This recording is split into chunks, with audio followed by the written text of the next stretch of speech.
The game is over. The Rebels have won.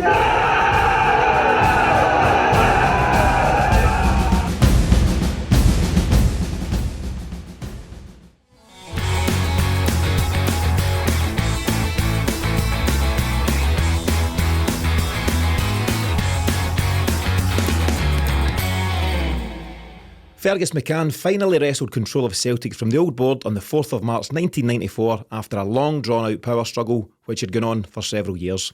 During that time we've seen boardroom battles, boycotts, protests and pitchforks as Celtic's very existence teetered on the brink. During our battle to save Celtic series so far, we've heard from supporters' pressure groups, from financial masterminds and even from a member of the old Celtic board. But today I'm delighted to be joined by a man whose job ensured that he had a front row seat when it came to documenting these turbulent times.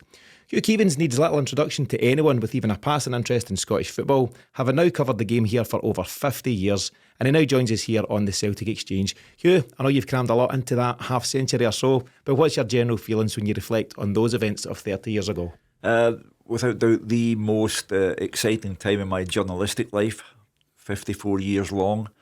A lot of pressure for one reason or another. I am amazed that I got away with as much as I did because, you know, in the social media age now, it would have been impossible for me to have been on a newspaper and on a radio station and immerse myself in a battle of that type. The consequences on social media would have been horrific. But then we were talking about an era when people were more innocent, the times were more innocent, and that when Celtic fell into trouble, the battle was for the hearts and minds of the Celtic supporters, and in order to win that battle, they needed publicity, and that's where I and others came in. Yeah, and we'll certainly cover that and a whole lot more as we move forward, Hugh. I think I'm right in saying then your career, so 54-year career starting at the Sunday Post, I believe, in 1970. January 5, 1970. To be precise.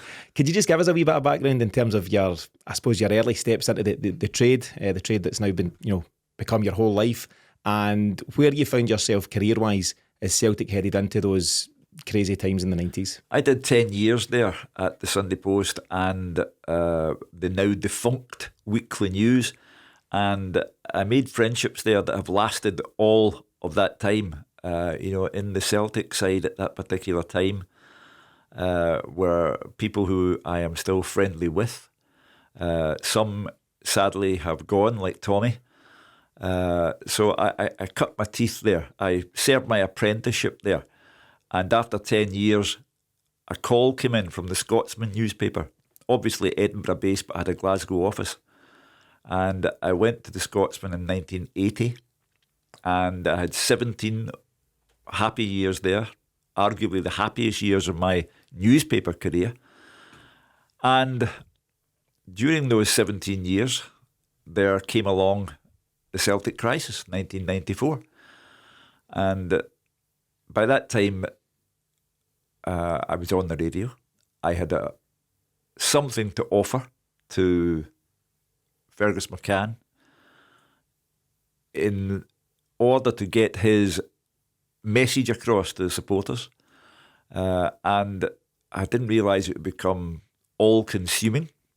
My wife was forever telling me that I would have a heart attack because of it all, but my story really starts with Brian Dempsey going on to the old board of directors at Celtic Park, and I covered that story and met Brian outside the ground after the press conference was over, and I said to him, I am going to Port Glasgow tomorrow night to host a presentation to Dariusz Jakinowski. Jackie Jakinowski, as the fans knew him. Would you come with me and speak to the fans? Of course. I came, and at the end of the evening after the presentation, I said, Brian, would you like to say a few words to the supporters? And Brian spoke, and I was spellbound, and I knew that the supporters were spellbound. And by the end of what he had to say, those who were not crying, and I'm not being incorrect here, people were crying. Those who were not crying, if Brian Dempsey had said, and I would like you to give me £100 each as you pass through the door to go home, they would have done so. And I went home and I said to my wife, I have heard the greatest orator that I have ever heard within the world of football.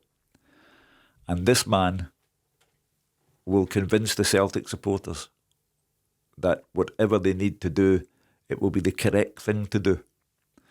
And so when Fergus arrived, Brian would always take me with him to meet Fergus, and that led to one or two scrapes. I've no doubt. Do you know, I've never used or heard the word orator so much since I started doing this series. You know, you're the fifth guest we've had on, Hugh, and everybody, without fail, mentions Brian Dempsey and just how skillful he was as an orator. And for me, what's become apparent is that Brian is the one constant. You know, people will have different opinions on Brian, of course, but he's been the one constant in that Celtic story because, yes, as you say, appointed onto the board, I believe, in May 1990, right up until that moment where he was on the steps with Fergus on the 4th of March 1994. And Brian is the constant throughout in various ways. And we'll get to a wee bit more detail on Brian as we go through. Just in terms of your own situation, as you mentioned, so you're at the Scotsman between 1980 and 1997. And I'm, excuse me, I'd be right in saying a very rugby-centric type of paper when it came to sport. I was on various television programmes in 1994. I remember jousting with George Galloway on a Kirsty Work programme in front of a live audience. I remember Davy Provan, my old pal, and myself jousting with Kevin Kelly and Michael Kelly on an Archie McPherson programme in front of a live audience. And, you know, it was a time when no one at the Scotsman ever asked me what I was doing. You know, Celtic were in deep trouble. We were on a variety of programmes and no one at the paper ever said, oh, I saw you with Kirsty Work last night. So they were in Edinburgh. They were consumed by rugby. They regarded themselves as a rugby newspaper. But I was in the Glasgow office and had the time and the opportunity to get in about this Celtic story. Yeah, so carte blanche basically to run your own diary and go where you need to go to cover the story. Yeah, you know, I worked with many fine people at the Scotsman. The sports editor I had, Ian Wood, was one of the greatest men I ever met. But times were different, and you know the Hibs were the Hibs, and the Herts were the Herts, and you know the rugby was Norman Mayer, who was the chief rugby writer at the Scotsman. And what was happening in Glasgow might as well have been on another planet. So I was able to immerse myself in it. And I say publicity was essential. This was not the social media age. Kirsty Work was heaven sent because it would get the story front and centre. Archie was magnificent because he's a terrific broadcaster. And these television battles were much talked about and heightened the cause, and you know it was what a time to be alive. And that's part of the research that I've done, Hugh, that comes through time after time, whether it's yourself or various other colleagues, you know, from the world of journalism. It's yourselves that have kept Celtic front and centre at a time when they needed it most, because, yeah, as we all know, we're in these social media, internet days where this afternoon you and I could go and put a message on social and it would get around one way or another. Back in the day, and you know, we spoke to Jim Orr about the fact that him and Willie Wilson were printing off flyers, you know, cheap flyers to hand out, thousands of them to fans at a Hearts game. People are writing things on bedclothes, as we know, all these kind of ideas. But it's the journalists and obviously you had the voice on the radio as well to supplement that really got the word out there and helped raise awareness when it was needed most amongst the support. Willie Wilson worked on the railways, and I lived in Clydebank at that time, and Dalmuir was my local station, and Willie was involved in it all. And David Cunningham, another old associate of mine who lived in Dundalk. So I knew what was going on at that level, and I came from a family who all supported Celtic anyway, so I didn't have to go very far to get the pulse. But access to the media was important for them. And, there were such memorable times. I did a programme with George Galloway, who's now the member for Bradford. At that time, he was the MP for Hillhead. And we did a programme with Kirsty Walker in front of the live audience. And, George, great man for taking causes and bringing it back to it being all about George, I thought. But I always remember the exchange where he was going on about his Irish background and it said, George, you do not have a monopoly on barefooted Irish grandparents. I've got 4. Yeah. And these things captured the imagination of fans. And when Davy Provan and myself did the Archie Macpherson's programme, there was a lot of toing and froing. Celtic were still trying to sell this idea of moving to Rob Royston. And I remember saying in an exasperated way to Michael Kelly, you don't even own the land. And for years thereafter, whenever I met Davy Provan, he used to say, you don't even own the land. So it was all about heightening awareness, all about getting the message across. And of course, that culminates in Fergus coming over here from America. And so began the real battle. Yeah, and to take it back then, so before we get to Fergus and everything that he done, just to kind of paint the picture, and obviously pretty much everyone listening will know, or certainly have their own memories, good or bad, of what was going on at Celtic in the 90s. But as Celtic leave the 80s, so obviously they mark the centenary in 88, they win the League and Cup double. They then have the Joe Miller final in 1989, and for that time, things are all good. But as we enter the 90s, things start to deteriorate, and quite rapidly so. We're not in a great place on or off the park. You've got David Murray's Rangers free spending at that time. Excuse me, whether they're living beyond their means or not, it's up for debate, but certainly that came back to haunt them in later years. But at that stage, they're winning the first couple of titles of what became 9 in a row. And off the park, something that certainly had a big impact on Celtic was, first of all, of course, the Hillsborough disaster in 89, which leads to the Taylor Report, which stipulates that all top-flight clubs must have all-seater stadia by, I think, August of 1994. It's an investment at that time that Celtic, under the Kellys and the Whites and various others, just seem ill-equipped to deal with. What was your observations, Hugh, on what was going on at Celtic on and off the park during those early 90s? Well, I mean, Billy McNeill was the manager going into the 90s. And for me, Billy McNeill remains the greatest ever Celt. Now, that's a purely personal opinion. Yeah. And his time as manager came to an ignominious end. I don't think he was well treated by the board. And then Liam Brady came in, and you felt that Liam Brady, obviously with the reputation he had, would be a good appointment. Sadly for Liam and everyone else, it didn't turn out that way. Louis McCarry came in, and I'd known Louis since the 1970s. Bubbly character, loved Celtic, but it went pear-shaped very quickly. So the club was spinning out of control and not doing what they had to do on the park or off it. And, it degenerated to the extent that there was the famous night where there were 10,000 there against Kilmarnock and the fox runs across the pitch. It had gone as low as it could. And the board were ill-equipped, as you say, for running a football club at a time when football was advancing at a high rate of knots. I was the one who, in a telephone call, heard David Murray say, if Celtic put down a fiver, I'll put down a tenner. And I put down the phone after that, and I said to the sports desk, what a quote I have.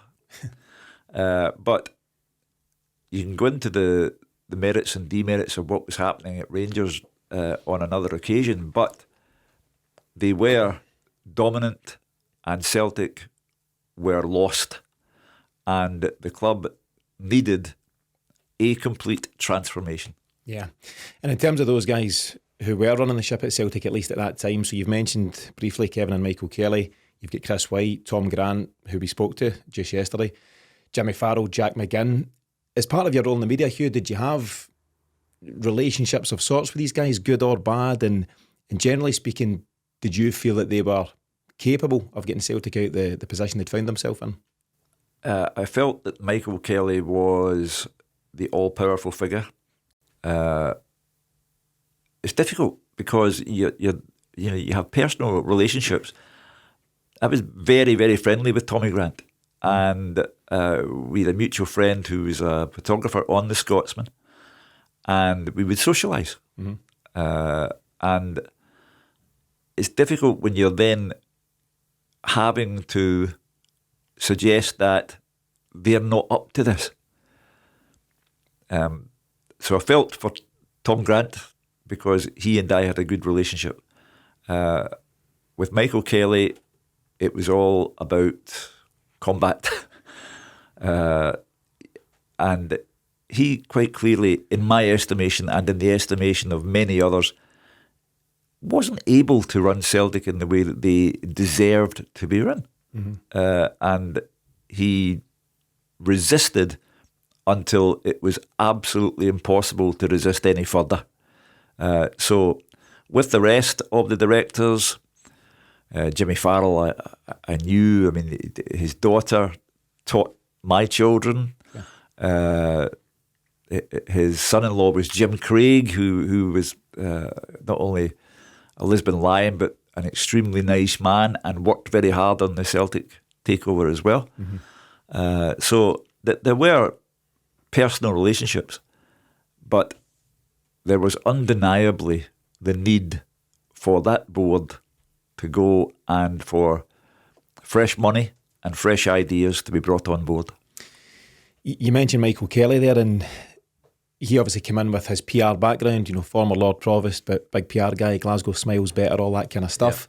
And there's an irony about that. I think Jim Farrell, who at one point was fighting for his Celtic directorship, him and Tom Grant were potentially about to be ousted, and he gave an impassioned speech and mentioned the fact that, I'm paraphrasing here, but there was an irony that Michael Kelly came in as this big PR guru, and Celtic's PR had never been so low. It had never been so bad. And as you say, Michael Kelly seemed to be the domineering figure, but actually he was failing miserably in his own role. Yeah. I have no doubt that all of the men who were on the board were Celtic supporters. I mean, Tommy Grant was, and is to this day, tremendous Celtic supporter, still attends the matches. Jimmy Farrell, these were old-fashioned, if I can put it that way, Celtic men. But the game was changing, and they needed a more modern approach at Celtic. And Michael, as I say, fought until the bitter end, but I never got the impression that he fully understood that the time was now and it was desperate, and he clung on until Fergus eventually came to a business arrangement with him. Yeah, on that fateful day on the 4th of March. As mentioned, you've spoken to Jim Orr, so Jim's from Save Our Celts, founded with Willie Wilson in 1991, and also to Matt McGlone of Celts for Change. You mentioned guys like David Cunningham, Brendan Sweeney, and some others that were part of that group. What was your general thoughts about these fan pressure groups that had been set up at the time and on the stance they were taking against the club? At that particular point, there was no such thing as pressure groups and things of that nature, but they came into being, and I was, to be honest, I was quite astounded by the speed at which they came into being, and the fervour, and the clear intent. They were only interested in what was on the tin, Save Our Celts. And they were heavily committed and put all of their energy and strength into it. And I think in 1994 I was 44 years old. I was a middle-aged man. And I was taken aback by the fervour. But Brian Dempsey was 3 years older than me. And I could speak to him and get a better understanding of what was going on. And Brian Dempsey guided me through it until Fergus got here and introduced me to Fergus. And then we set off doing whatever we could in order to facilitate the removal of one board and the installation of another. One of the most notable events from the fan groups, and Brian was very much a part of this, was on Sunday the 24th of February 1991, a meeting of Saviour Celts in Shettleston Town Hall, and it's chaired by famous Glasgow lawyer Joe Beltrami. Brian had been removed from the board just a few months prior, I think in October 1990, and hadn't actually spoken out since that. And it's obviously a time, I've not spoken to Brian personally, but obviously a time which was painful from him. I think he was blindsided by the move by, I think, Michael Kelly and Chris White to remove him. But he'd kept his counsel until this point, and he speaks at Shettleston Town Hall. You've mentioned Lisbon Lion Jim Craig, he's also in attendance. I believe you were in attendance yourself that day, Hugh, so what's your recollection of events in terms of the feeling in the room? I think there's around about 350 Celtic fans at that one. I had known as a child days when fans gathered outside the ground. I remember Celtic being 4-up against Third Lanark the highs by half time, and the game finished 4-4 at Celtic Park, and the crowd gathered outside, and it was always shouting and bawling. But this was a cohesive movement, and once it had started, it became an immovable, irreversible force of nature. And you went from one meeting such as Shettleston to another somewhere else, and the fans, in a sane, rational way, were going to get their message across, and were going to do whatever they could to bring about the change that the club needed. So I was always impressed by the fact that today there might be a danger of things getting out of hand. The social media age, and it cannot be denied, things can sometimes get out of hand. But this was an old-fashioned movement, almost political, but all about football. And the growing strength was a sight to behold. Did you always feel it would ultimately bear results, bear fruit? Because sometimes these things can pop up and pop down and fizzle out. And even, Jim's pretty modest about his involvement in what him and Willie and the guys at Saviour Celts done. But I maintain that if there's no Saviour Celts, there's no Celts for Change. And I think there's an introduction from Willie to Brendan Sweeney, and they kick off Celts for Change with Matt McGlone. And without those fans' pressure groups, of course, David Lowe and Fergus McCann and Brian Dempsey are doing the business side of things in the background. But I firmly believe that the supporters groups and the pressure groups that we've called them completely paved the way. Would you go along with that theory? It can succeed. It cannot succeed without people. Fergus McCann came over here and he had to win over the Celtic-minded people, because it doesn't happen without them. Because at the end of the day, they were being asked to turn from a 10,000 crowd against Kilmarnock to a 60,000 crowd by the time Fergus had rebuilt Celtic Park. So they were a people's club. Mm-hmm. And Brian Dempsey would remind them constantly of that fact, that this was their club. And in a wholehearted, rational, sane, determined fashion, they accepted that, and they literally paid to make Celtic better. Absolutely, and we've obviously mentioned Brian there and the various fan groups and other key players involved up until that point, but there's obviously rumblings in the background during these times about an expat multi-millionaire investor, US-based, but basing himself in Canada for a long time up until then. And there's other folks closer to home, the likes of Willie Hockey and Jerry Weisfeld. Do you remember your first rumblings of this unique character from Canada and how that all came to be in terms of your first meeting with him? It could only have come from Brian Dempsey. because I'd never heard of Fergus McCann, in keeping with the majority. And I knew that David Lowe was liaising closely with Fergus, and I got all my information from Brian Dempsey.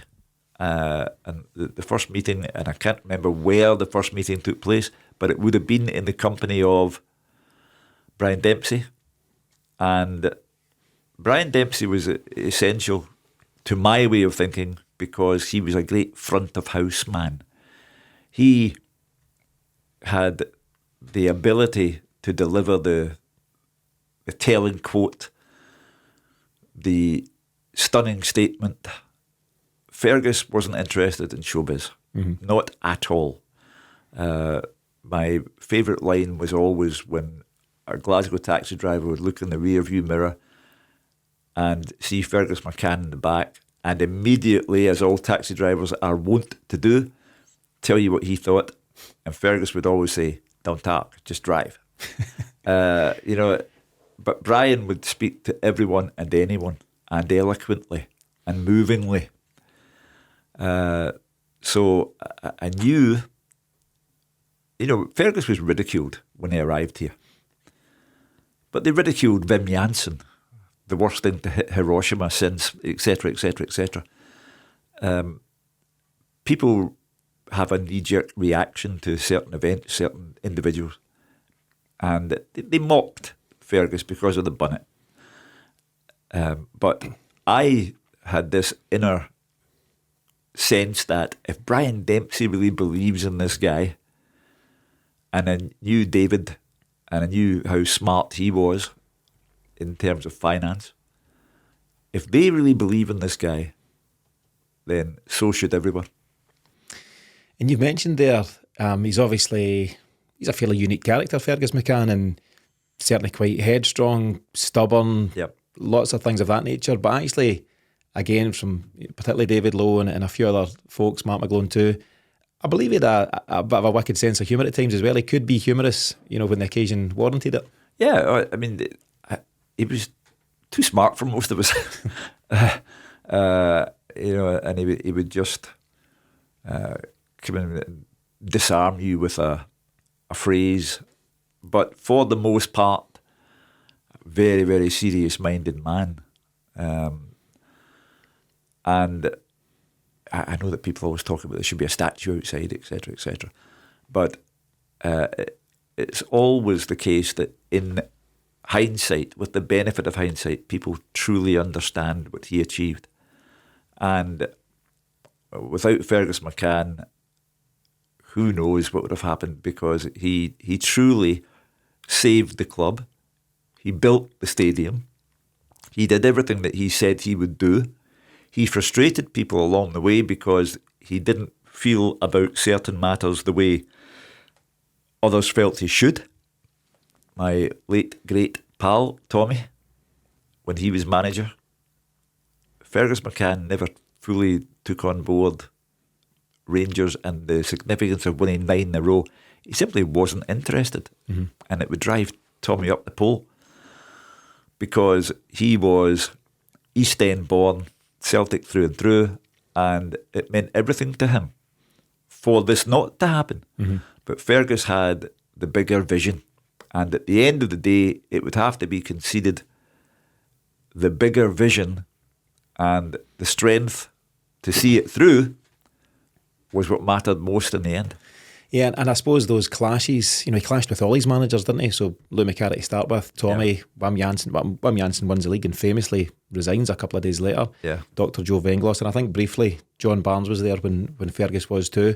But ultimately you've got a position where your majority shareholder, chairman, chief exec, whatever Fergus was, he had one vision and one objective in mind, and it was the bigger picture, it was the infrastructure, it was the stadium, and it was the stability of Celtic Football Club. Whereas for Tommy and others, you can absolutely understand that they were just football focused. Their job, they were appointed to win games of football and win trophies, and you could see how that would clash. There's an interesting story, Hugh. I think you touched on it briefly when you and I spoke ahead of the recording. Did Fergus sound you out about Tommy's suitability to potentially become the manager? Yeah. I was sitting in Glasgow Airport about to fly off to New Jersey where I was going to be based for the 1994 World Cup. And I got a phone call to say, Louis away. Or as Fergus referred to him, Luigi Macari. And I was at the press centre in New Jersey some days later, and I got a phone call, and it was Fergus. And I had spoken to Tommy about the possibility of this happening because he was clearly an emerging young manager at Kilmarnock. And I said to him, "You're too young. Listen, son, it might never come my way again." And I said, "Well, we'll see." So when Fergus phoned, I did the commercial for Tommy Burns. I mean, obviously, I wasn't the only one who telephoned. They phoned a variety of people. Mm-hmm.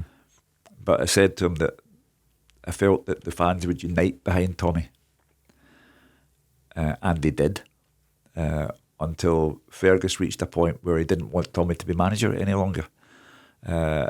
I knew that Wim Jansen was going in advance of it happening because I'd been told, and I called someone at Celtic and I said, "I'm led to believe that Wim Jansen has a release clause in his contract and he is going to trigger it because he can't see eye to eye with Fergus." And I said, "I would never implicate you in anything, but if I am correct, I will count to 10. And if you do not say anything, I'll hang up. And if you do say anything while I am counting to 10, I'll understand that the story is not true." And I counted to 10, and the person I was speaking to said nothing. And I said, "Thank you and good night." And I knew that was it. So you can argue, was he right to get rid of Louis as quickly as he did? Was he right to get rid of Tommy, who played magnificent football with Celtic, but only won one trophy? What was it about the relationship between Wim Jansen and Fergus that was unworkable? But at the end of the day, history will show that Fergus McCann took Celtic in a direction which has stood them in good stead for decades. Yeah, undoubtedly. Before we get back to just the detail of the takeover and the approaches to the 4th of March 94, just to stay on the Tommy Burns just very briefly, or the Tommy Burns story very briefly, Hugh. How did you feel on a personal note when he was relieved of his duties around 1997? And I know Willie Hawkey had a lot to say at the time. He was fully supportive of Tommy, and that may have led to Willie's exit from the board. But I was reading something as part of my research here, and I don't remember it from the time. I was around about 16 at that time, but the suggestion was that Fergus McCann offered Tommy a route out the back door, take a side exit out the stadium. That's true. But Tommy Burns, as the proud Celtic man that he always was, said, "I've nothing to hide, nothing to be ashamed of, and I'll go out the front doors." Yeah, that's perfectly true story. And that would be Tommy Burns' character in a nutshell. As always, the story breaks, and I'm sitting in the Scotsman office, and I called Rosemary, and she was distraught. And distraught because it's her husband, because he's the father of their children, and because she knows that Celtic is his DNA. Personal matters always get in the way. You know, I had the pleasure of writing Tommy's book. The story of writing Tommy's book is another book on its own, but I'll just never forget, he came for the weekend because we were running out of time in the eyes of the publisher, and my wife and their two children, soon to become 3, left to go and visit both their grannies. And Tommy's hugging the kids and hugging Mrs. Keevins, and 5 seconds later doorbell rings and my wife's standing there and said, there's a wee boy here, he saw Tommy's car. So he came in, and Tommy loved, and I've said this before, I'll say it again, Tommy Burns loved Celtic supporters on an individual basis. He didn't love them in blocks of 20, or whether they sat in the jock seat, steam stand or any other stand. He loved them individually. So the wee boy get Tommy's autograph and all the rest of it, and away we went. 5 seconds later, doorbell rang again, and my wife was there, and I said, what's up now? He said, whole place knows he's here. I think they're bussing people in from Old Kilpatrick. And there was literally a queue. And Tommy Burns took care of every one of them, hugged every one of them, signed everything, photographs, everything. So it was so personal. And when he left, like anybody else, your natural inclination is to blame Fergus. Mm. But Fergus has taken the pragmatic view. We get wrapped up, emotional, over-emotional, sometimes irrational. But Fergus was the arch-pragmatist. And I repeat, whatever he did, he left Celtic in a stable, well-off state and good to go for the next 20-odd years. Yeah, and beyond. But no, great to hear your stories of Tommy, Hugh, and it's clear to hear how fondly you remember him, and as we all do, and he's sadly missed. To take it back to the story then, I read an article recently, Hugh, just in the last few weeks that you published with Brian Dempsey, where he reflected on those times, and as I mentioned, Brian is the constant, throughout everything. He's ousted from the board, as we mentioned, in October 94. He goes to fan meetings up and down the country, including that one at Shelton Town Hall, and he's ultimately the man who walks out on the steps on the 4th of March and declares the game is over, the Rebels have won. Just how pivotal was Brian to the whole thing? And also, and you've obviously got a relationship with him, how much of a toll did it take on him and some of the other key players at the time? It took an immense toll in a physical sense, but we were unaware of it at the time. He devoted every morning, noon and night to it. He spent money. He was central to everything that was going on. And he was just such a help. And when things were bad, I remember Celtic going out of the Scottish Cup at Falkirk, and Brian was there, and I went down the stairs very quickly, and I said, will you stay and do the Radio Clyde phoning for the full hour? Of course. And he started to speak in such a way that you realised here was a man who, while everything was going on around us,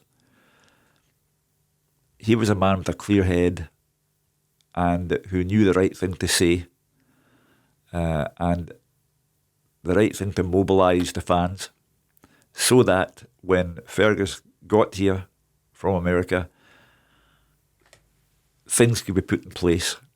He would tell Fergus that he should do, famously, Fergus did a Radio Clyde phone-in.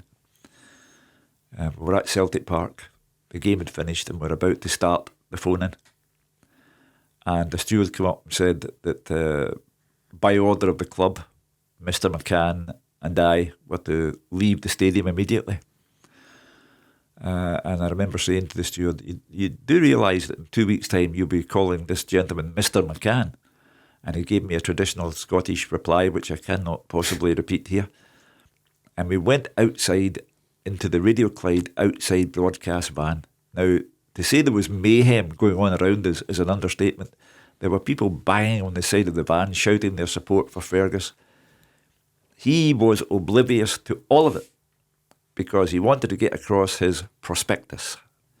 And that's what he did. And the outside noise, literally the outside noise, he had to ignore that and get his message across. And I remember stepping from that van at 6 o'clock when the phone-in was over and thinking two things. This wee man's a genius, and this is the most exciting day I've ever had in journalism. Yeah, and 54 years of journalism. Yeah.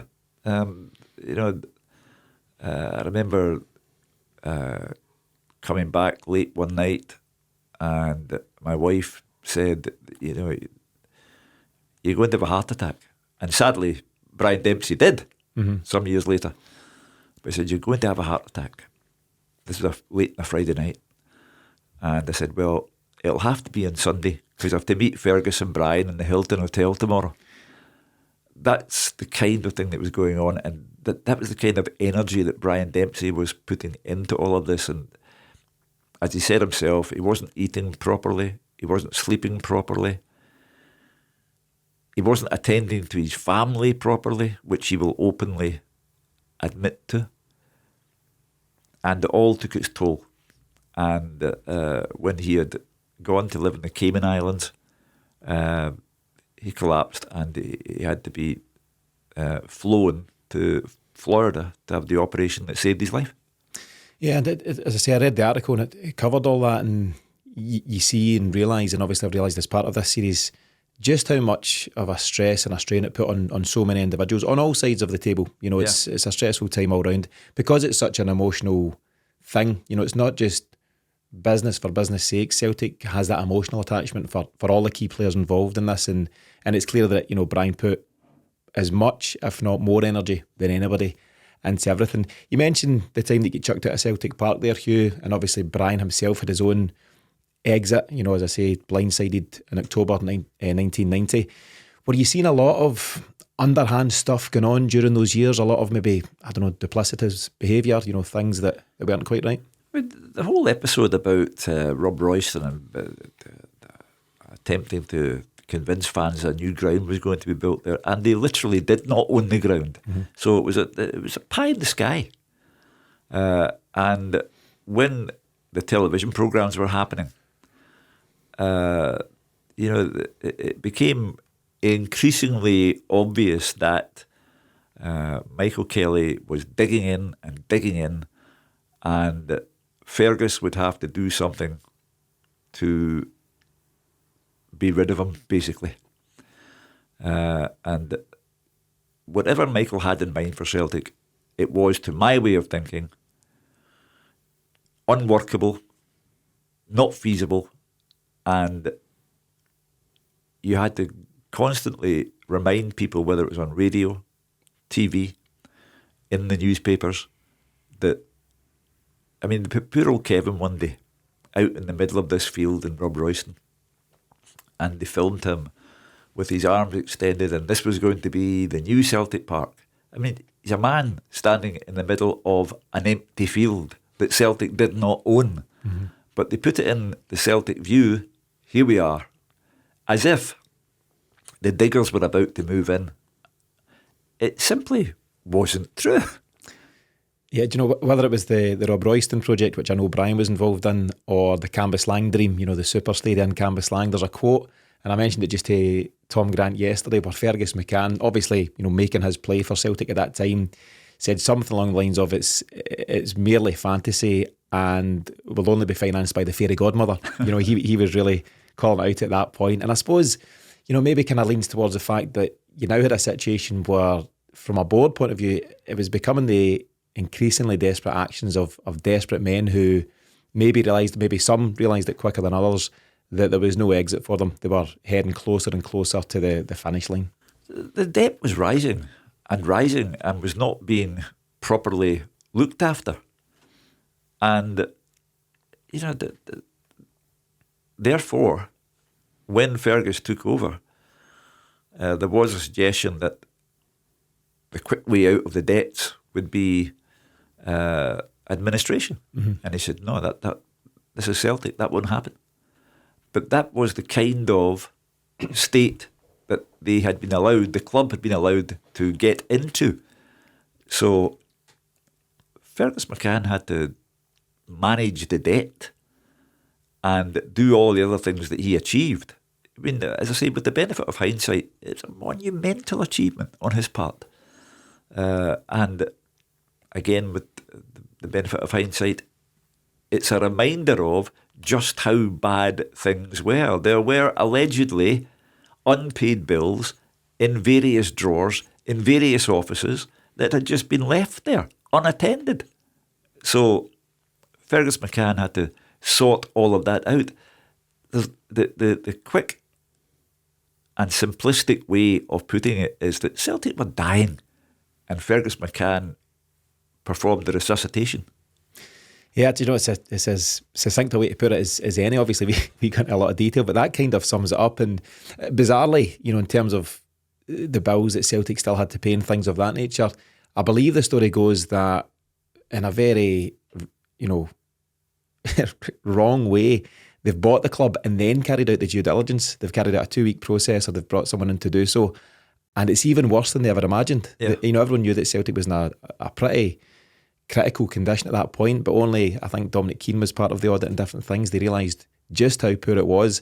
And to go from that to then raise the share issue, which I believe generates £21 million, builds a stadium that we now, you know, see and experience today with 60,000 fans every other week there.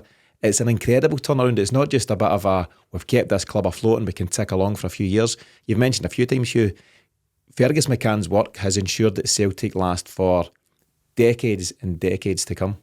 The extent to which this was a triumph for Fergus, who got the prospectus across and people believed in him wholeheartedly, but the extent to which this was about people came home to me on March 4. I went into Celtic Park at 9 o'clock in the morning, and behind the desk, smiling as ever, was Monica Connolly, who was the first face you saw when you were inside Celtic Park. And 5 minutes after, people started to come in and literally put money on the desk in front of Monica, cash, and say, this is from my sister in Melbourne. This is from my brother in Ontario. And I watched this happen. And for those who are familiar with the movie It's a Wonderful Life, seen every Christmas, it was the last scene from It's a Wonderful Life. There were people coming in, the Celtic community were coming in to save the ailing patient, and they were literally throwing money down. They didn't ask where that money was going, what it would be used for. They only had one intention in mind, and that was to give Celtic anything they could afford relative to the share issue or anything else, and just save the club. And I watched this scene unfold, and I stayed there until we were called into a room 10 o'clock-ish. So you're talking about 13 hours later, whatever. And you still didn't know. And then they filed in one by one, and Dominic Keane winked at me. And I thought, right, that's it, it's done. And then Brian went outside, and Brian wanted to say, the battle is over, the Rebels have won. But Fergus McCann said to him, say, the game is over, the Rebels have won. But in the morning, I saw what this was all about. Mm-hmm. And in the evening, or late evening, when Brian spoke to the fans outside, the noise in the dark, the noise, the cars, the horns, the beeping, the tooting, and I thought, my goodness, I've had a day that will live in the mind forever, and it does. Yeah, I mean, I was there to be. There was nothing in it for me, and the other, Davy Provan or whoever. I was a working journalist, and this was all grist to the mill for me. I was getting good radio out of Brian and Fergus, good newspaper copy, but this was an exciting time to be alive, and to witness that last day, from the first pound note put down in front of Monica Connolly until the tooting of the horns. You felt that you were witnessing history at a football club. And that's exactly what you were doing. When Brian makes his statement on the steps, Hugh, are you inside the building or are you outside amongst the No, crowd? I was upstairs because in newspaper terms, you've got to get this across, Yeah, get your copy filed. Yeah, and you can't take it in really. It requires a few days later. If memory serves me correctly, Celtic played St Johnstone, And then they lose the next home game to Motherwell, I believe. So they don't have a new era, but there's still work to be done on the park. Oh yeah. Incredible. But there might not have been a Celtic, and that was the most important issue. When you leave that night, so you mentioned, I'm sure you've talked about that day when you were broadcasting in the van with Fergus as being the most exciting day of your 54-year career. I'm sure the 4th of March wasn't far behind it in terms of just everything that was going on.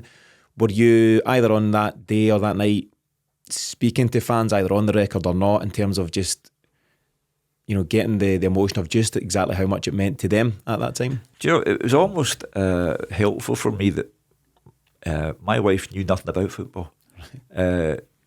She came with me. We would go out with Brian and his wife for dinner sometimes, and she knew from my family what it meant to them. But I can go back, and she would ask me some inane detail about what was he wearing, and it was helpful just to calm you down.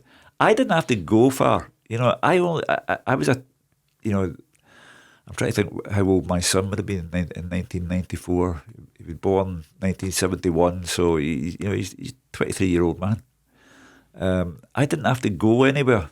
I just had to go home to find out what Celtic supporters thought. Mm-hmm. And it was also handy to have a wife from the Isle of Skye who had no idea what all this fuss was about. Who once asked me, the Scottish Cup was sitting on our living room table, and she called me into the kitchen. I said, "Who's that?" I said, "It's Peter Grant." I said, "Well, who's Peter Grant?" I said, "He plays for Celtic." "He's left something metallic on the coffee table." I said, "That's the Scottish Cup." Yeah. So it was handy to have that kind of thing. But as I say, I had a 23-year-old son who was a Celtic supporter. I had a 13-year-old daughter who was a Celtic supporter. I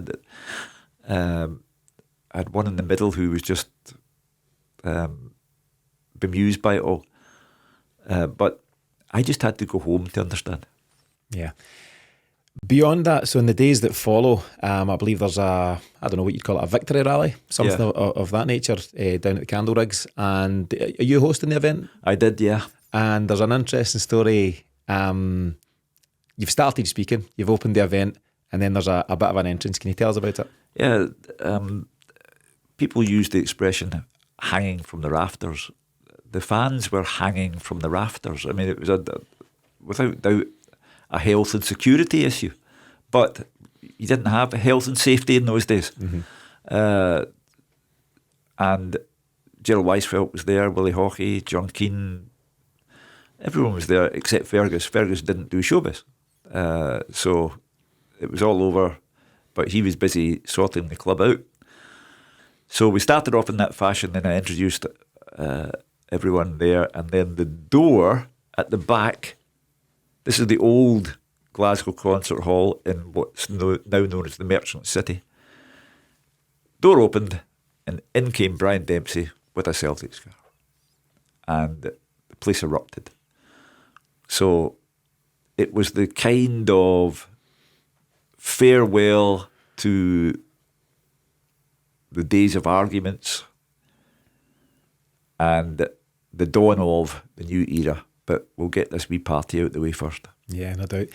You say that, as the dawn of a new era, and as we know now, sitting here in 2024, the rest is history, and Celtic are in a fine position in terms of their financial health, and we'll maybe touch on a couple of other wee things as we close out. But Brian Dempsey and others, they're not to see out, too many years, under Fergus's board. Brian himself actually moves on very quickly.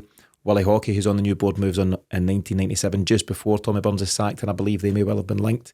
Kevin Kelly moves on, Tom Grant that we've spoken of moves on, Jimmy Farrell. So it's not all plain sailing in those early years for Fergus McCann, is it? No. But Fergus and David Lowe were of like mind, and Fergus believed that what he was doing was right for the club. I remember Tommy told me that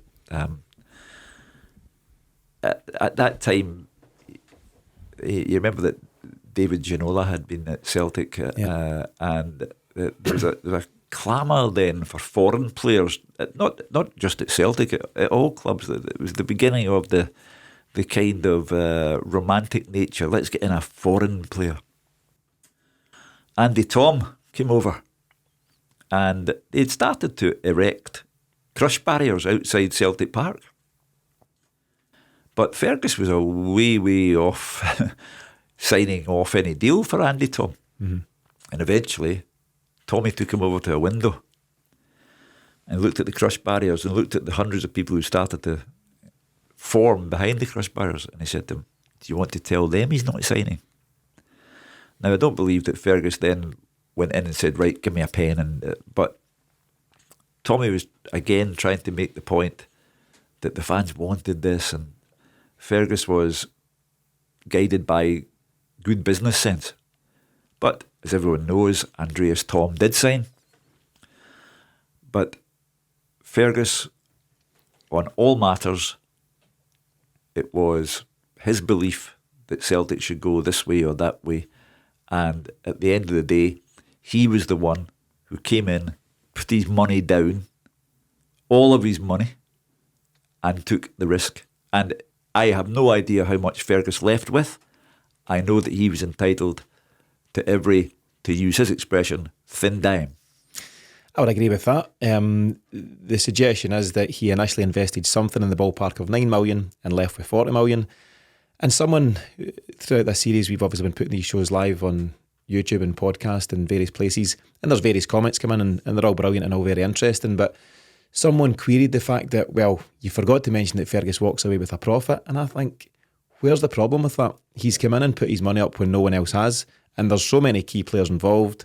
Celts for Change, Save Our Celts, David Lowe, Brian that we've spoken about, loads of guys, everyone's played their part, but ultimately, money talks, and Fergus is a guy who's come in and put his money down and taken that risk with his own and his family's wealth, and I think he's entitled to walk away with 40, 50, 100 million if he wants, if that's how it plays out. And it takes us on to a point, just to finish on the chat about Fergus, who he ultimately appoints Wim Jansen and we stop the 10 just on the last day in 1998, Harold Brattbach and Henrik Larsson getting the goals. And then obviously in the season that follows, match day 1, flag day, he goes out, I think with Tommy Boyd, to raise the league flag.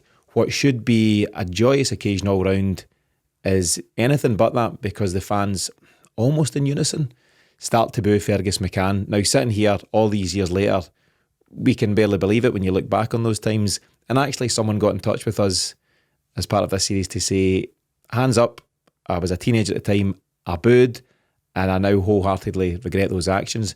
But for some reason, it was the sentiment of the time. And obviously, there's the battle he had with Tommy Burns and his various managers. Wim Jansen had stepped down by that point already. But what do you think of that? The very fact that the man who saved Celtic, just 4 years prior at that time, was now being booed in the centre of Celtic Park. I was standing 6 feet away from Fergus and Tommy because I was down there doing trackside interviews for Radio Clyde. And in keeping with everyone else, I thought, am I hearing this correctly? But in a sense, Fergus had empowered the Celtic supporters. They had saved the club. Fergus had carried out the original work that needed to be done, but the fans had rallied round and paid their money, and they had been empowered. And they didn't always agree with what Fergus McCann did. But again, with the benefit of hindsight, they were only a few months into it by that time. And it takes time to absorb all that has gone on and gain an appreciation of Fergus McCann. I remember him coming back to Celtic Park many years later, and that the ovation he received was right and fitting.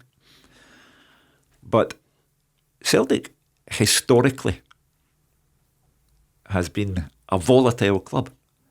If things are not going well, people get upset. As I said, as a schoolboy, I remember the crowd gathering outside because the Lanark scored 4 goals in the second half. And the Lanark went out of business in 1967, so that's how long ago that was. A volatile club. And I think the volatility is born of the love for the club.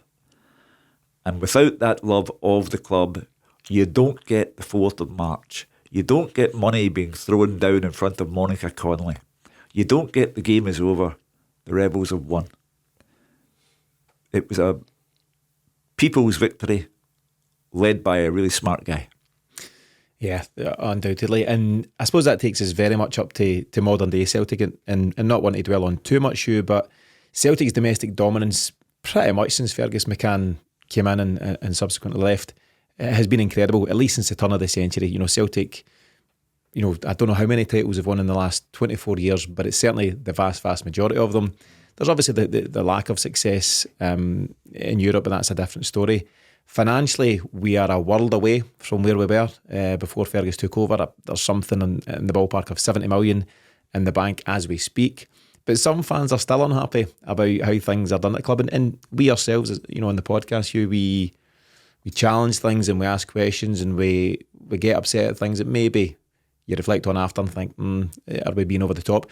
But as you say, it's because there's that love and there's that emotion, there's that passion. But what would your response be to anyone who's maybe unhappy with how things are going at Celtic at this time? The club, at one stage in the dim and distant past, tried to block having any more season ticket holders. I think Celtic had a ceiling of 7,000 season ticket holders, and it was suggested that they should sell more. And the feeling at that time was, no, they'll all want a say.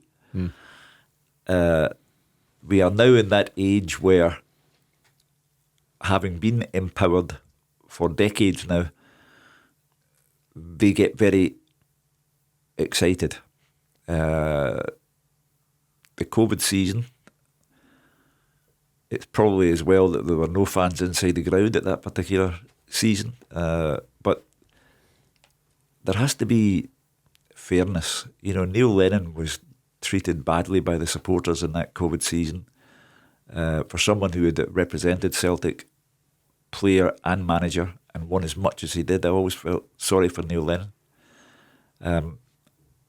When Ange Postecoglou came in, it's now like a 2-year fantasy where Ange comes in, takes 6 games to work out Scottish football, and then hardly loses another one after that.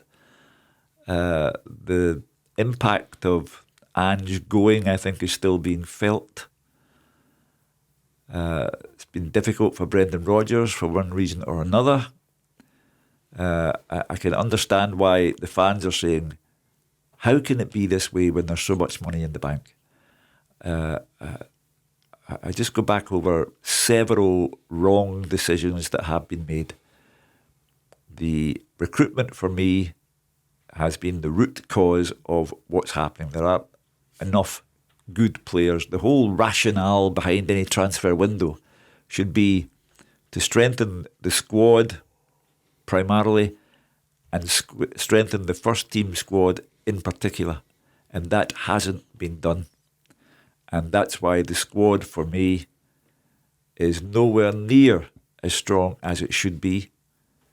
And the money is in the bank. And the last transfer window was hopeless. So the fans are making their views known, and Celtic will have to deal with that. I think in the summertime to come, there'll have to be a serious look at who's there, who shouldn't be there, and a strengthening process will need to begin, because at the moment they're not strong enough. And even looking further back, Hugh, so take away the current season with Brendan Rodgers and even what Ange achieved and anyone else, you know, despite Celtic's undoubted trophy haul over, you know, recent years, We're failing time after time in Europe. Should Celtic, with their infrastructure and with their money in the bank and their standing, be doing so much better in Europe?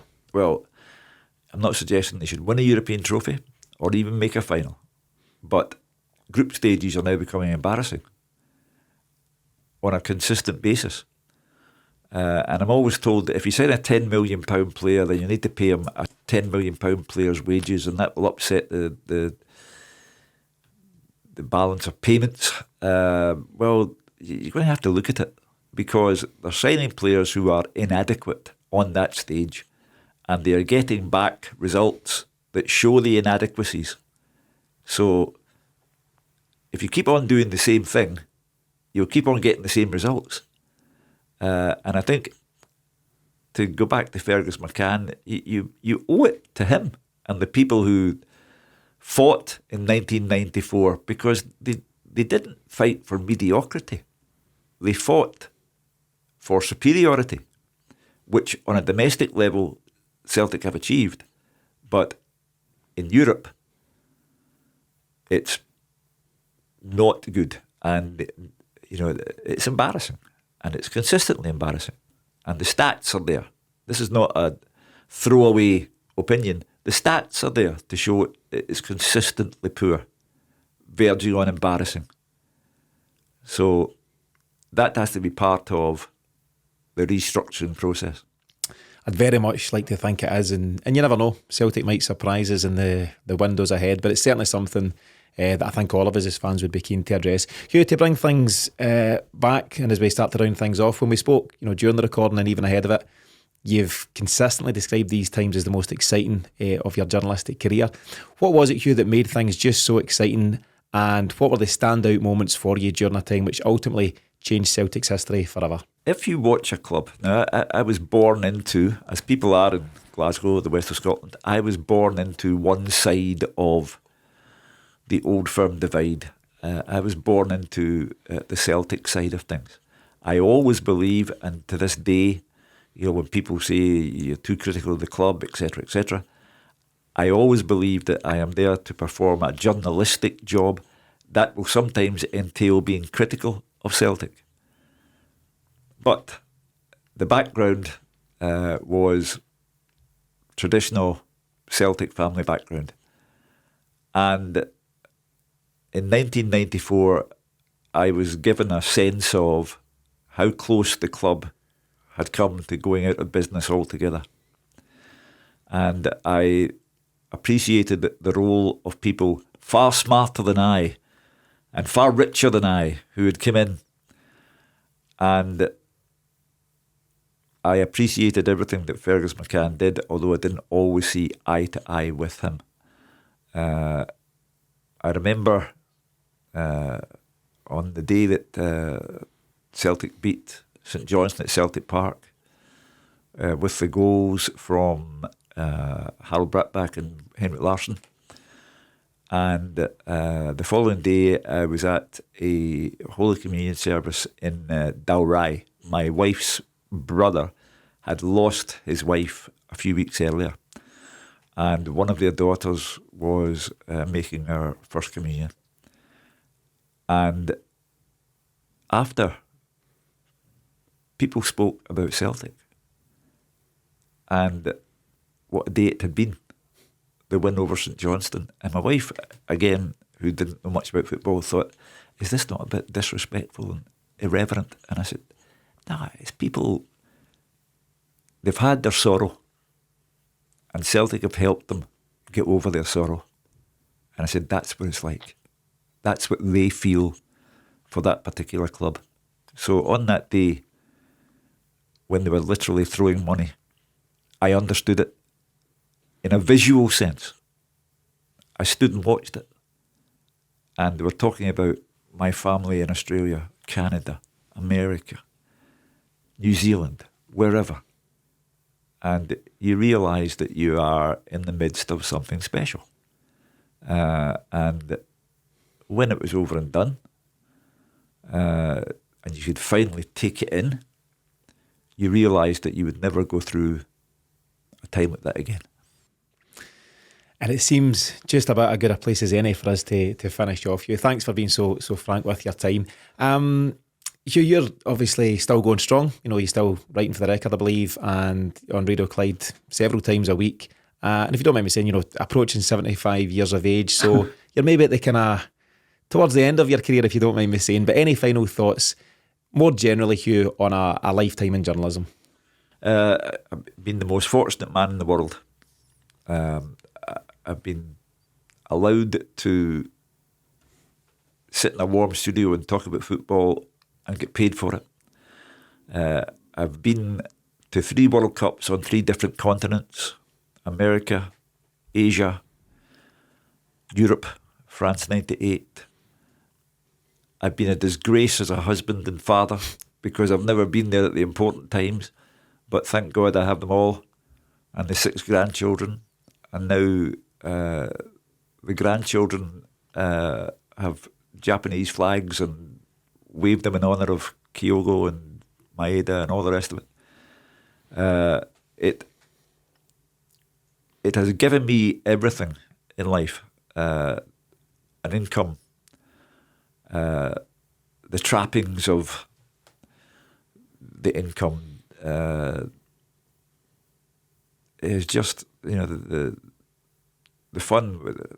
The night that a pal of mine, now sadly gone, came into the kitchen Saturday night. In the old-fashioned way, people used to bring a drink and put it in the kitchen. And he said, "The guy in your living room, spitting image of Danny McGrain." I said, "It is Danny McGrain." No. I said, "Celtic's Danny McGrain." I said, "It is Celtic's Danny McGrain." You know, we had all those moments, and it has just been a pleasure and a privilege. And when one day Radio Clyde opened the front door and said, "Get out," that'll be fine, because I owe them a lot, and I owe all the newspapers who have ever employed me an awful lot. I've had a jammy life for which I am suitably humble and grateful. Brilliant stuff, Hugh, and a perfect place for us to finish off. So Hugh, a huge thanks for joining us here on the Celtic Exchange today and for sharing your story of that turbulent time in Celtic's history. The suggestions are that your work and the work of some of your fellow journalists played a key part in keeping the Celtic story front and centre at that time, and for that I think you owed a great deal of thanks. Hugh, thanks for joining us here and all the very best. Thank you.